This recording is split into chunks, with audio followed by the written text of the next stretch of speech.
क्योंकि कारकर्दगी सिफर थी।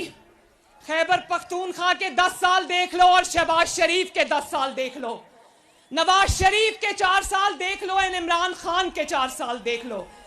क्योंकि कारकर्दगी कोई नहीं, कारकर्दगी जीरो।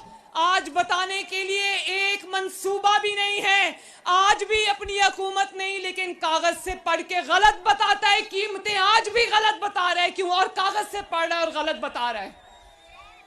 तो क्योंकि कारकर्दगी कोई नहीं थी तो पहले इस्टेब्लिशमेंट के कंधों पे चढ़ के आ गया। उन्होंने पिछली इस्टेब्लिशमेंट से सबक सीखा, जनरल फैज के चेले चांटों से सबक सीखा और इस गंद को कंधों से उतार कर दूर फेंक दिया। अब इस्टेब्लिशमेंट के कंधे नहीं रहे तो अब अदलिया के कंधों पे चढ़ के आने की तैयारी कर रहा है।